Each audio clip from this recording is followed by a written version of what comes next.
Un DJ sur le toit de ce gratte-ciel d'Addis Abeba. Dans ce bar branché se retrouvent les jeunes Éthiopiens. Dans un quartier voisin, c'est un centre commercial flambant neuf qui accueille les boutiques de luxe comme cette bijouterie.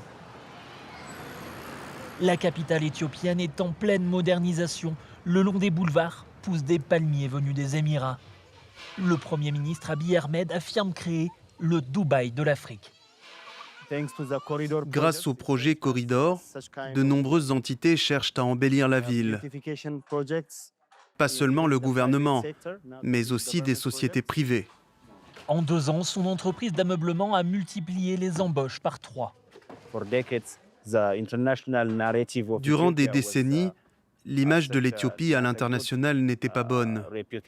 Grâce à cela, elle va s'améliorer. Et pas seulement dans la ville d'Addis Abeba, mais aussi dans d'autres parties du pays. On peut voir le développement partout. Donc, quand des étrangers visitent notre pays, je suis fier qu'ils le décrivent comme cela au reste du monde.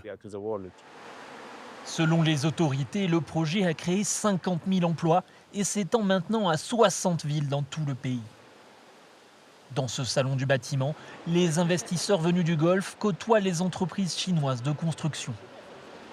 Je pense que dans le futur, l'Éthiopie sera le pays le plus développé d'Afrique. Beranou est chargé de mettre en contact une société asiatique et des clients éthiopiens. Nous fournissons plus de 50 bulldozers. Cela veut dire que je participe avec ma société au développement. Il y a beaucoup de demandes pour ces machines. Une entreprise comme la nôtre fait des bénéfices. Quelques jours plus tard, Beranou veut nous montrer l'un des projets sur lesquels il travaille. À l'approche des élections générales, il attribue ces changements à un homme, le Premier ministre Abiy Ahmed. Cette université ne ressemblait pas à ça avant. Maintenant, elle est très grande, très colorée. Elle est attractive, grande et en bon état. Parfois, je me dis que c'est grâce à une intervention divine.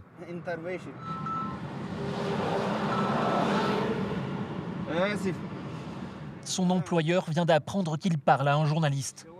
Tout à coup, Beranou est beaucoup moins loquace.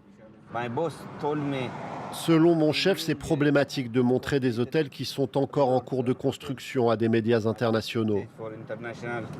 On ne va pas y aller, sinon je serai viré. Le projet Corridor est un sujet peu couvert par les médias et particulièrement sensible, car 10 000 personnes ont été expulsées de leur logement. C'est le cas d'Enoch, l'un des rares à critiquer le développement d'Addis Abeba. Il craint des représailles, mais veut tout de même s'exprimer. Des journalistes ont déjà été arrêtés pour avoir photographié les constructions. Nous filmons depuis une voiture. Dans ce quartier, les maisons ont toutes été détruites. Cela a été un moment très difficile. Tous les jeunes ont dû quitter l'endroit où ils ont grandi. Nous avons tous été déplacés. Il y avait de nombreux membres des forces de l'ordre. Et pour les enfants, c'était dur. Leurs souvenirs d'enfance ont été détruits avec leur maison.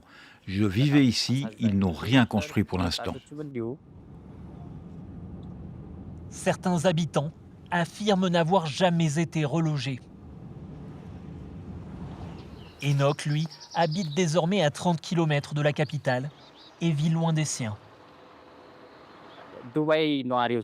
Quand les gens d'ici disent qu'Addis Abeba est transformé en Dubaï de l'Afrique, je pense qu'ils devraient également parler du fait que les habitants des Émirats sont beaucoup plus riches que les gens d'ici. Il ne faut pas seulement comparer les jolis immeubles, mais également les conditions de vie.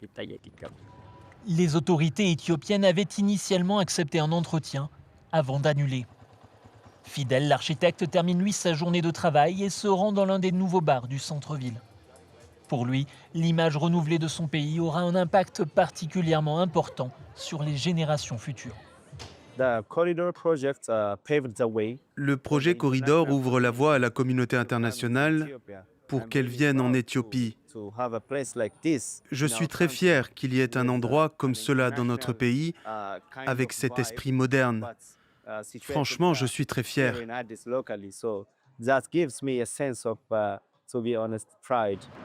Un sentiment sur lequel joue le Premier ministre pour vanter l'action de son gouvernement aussi bien à l'international qu'auprès de ses électeurs.